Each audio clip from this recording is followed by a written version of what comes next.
Hello friends, good evening. Today we are talking about the one of the famous exam in banks that is called JIB and CIB. Then today we are talking about the benefits of JIB, and in next lecture we will talking about the CIB exam. So today's our prime focus would be on JIB. तो हम सबसे पहले बात करते हैं full form क्या होता है JIB का. तो JIB it means the full form of JIB is Junior Associate of the Bank of the Indian Institute of Bankers. तो फुल फॉर्म है JIB का junior associate of the Indian institute of bankers.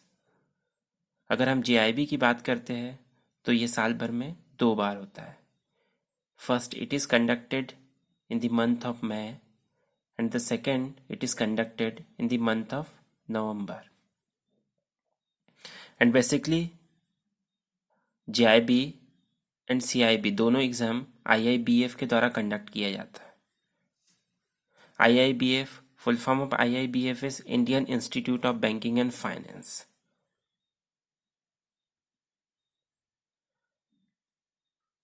And हम सभी सोच रहे होंगे कि JIB and CIB की हम बात क्यों कर रहे हैं.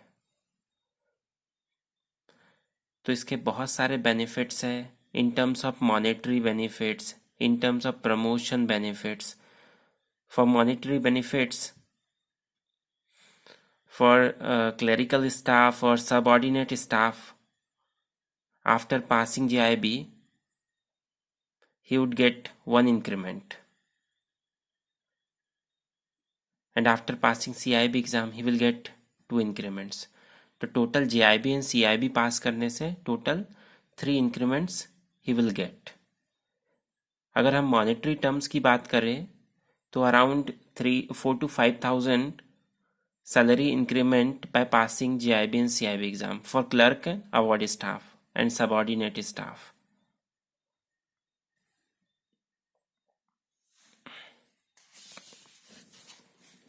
एंड अगर हम ऑफिसर्स की बात करते हैं तो JIB पास करने से ही विल गेट 1 इंक्रीमेंट और CIB पास करने से भी 1 इंक्रीमेंट ऑफिसर्स में मिलता है. Then total 2 increments. Then also he will get around 5 to 6,000 he will get easily 2 increments.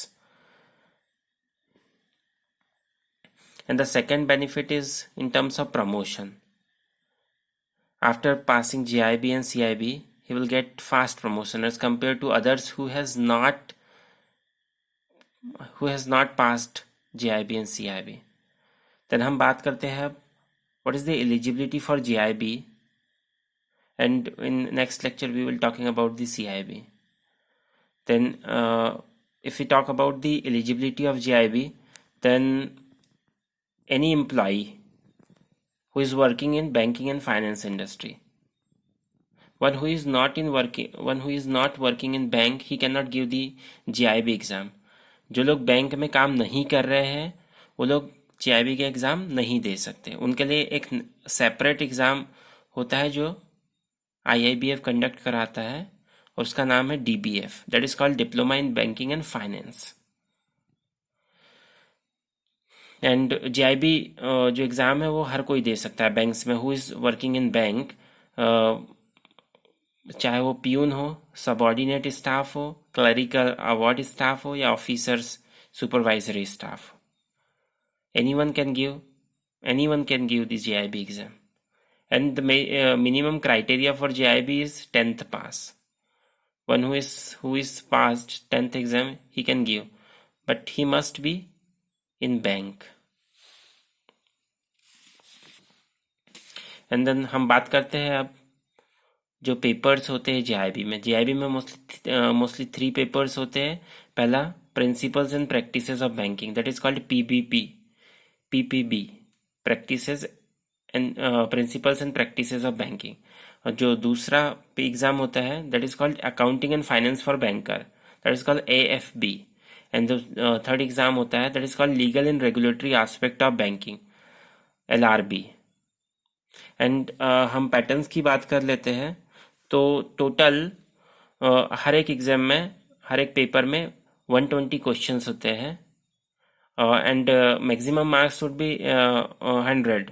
कुछ जो क्वेश्चंस होते हैं वो 0.25 मार्क्स के होते हैं, कुछ 5.5 मार्क्स के होते हैं, एंड देन कुछ क्वेश्चंस 2 मार्क्स के भी होते हैं. 1 marks, 0.5, 0.25 and 2 marks. Then total 120 questions and maximum marks would be 100.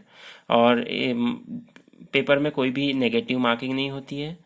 दूसरी चीज़, जो पासिंग मार्क्स है वो 50 होता है. और इसमें बहुत ही इम्पॉर्टेंट चीज़ ये होती है कि अगर हमारा टोटल एक बार फॉर्म भरने पे इन इन एक बार फॉर्म भरने पे हमें 4 अटेम्प्ट मिलते हैं. 4 अटेम्प्ट में अगर फर्स्ट अटेम्प्ट में अगर टोटल मार्क्स तीनों पेपर के मिला के 300 होते हैं. अगर हम फर्स्ट अटेम्प्ट में अगर हम 150 मार्क्स यानी 150 मार्क्स अगर एवरेज ला लेते हैं, then we will pass the JIB exam.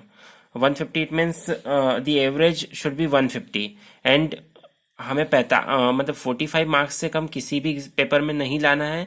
अगर suppose if we get 45 marks in PPB, principles and practices of banking, and suppose we get 55 marks in AFB and 50 marks in LRB, then we would be the total would be 150, the average would be 150, but it should be in first attempt. ये पहले attempt में होना चाहिए. अगर किसी भी exam में अगर 45 से कम आ गए, अगर 44 आ गए, देन मतलब वो वाला जो सब्जेक्ट जिसमें 45 से कम आया उसको हमें दोबारा देना पड़ेगा. तो अगर किसी भी पेपर में अगर फर्स्ट अटेम्प्ट में 45 मार्क्स आता है या 45 से ज़्यादा आता है, और किसी एग्ज़ाम में हम 55 से ऊपर लाते हैं तो, और अगर एवरेज 150 होता है तो हम वो एग्ज़ाम पास कर लेते हैं. तो that was the basics of JIB, and in next lecture we will talk about the CIB exam. Thank you.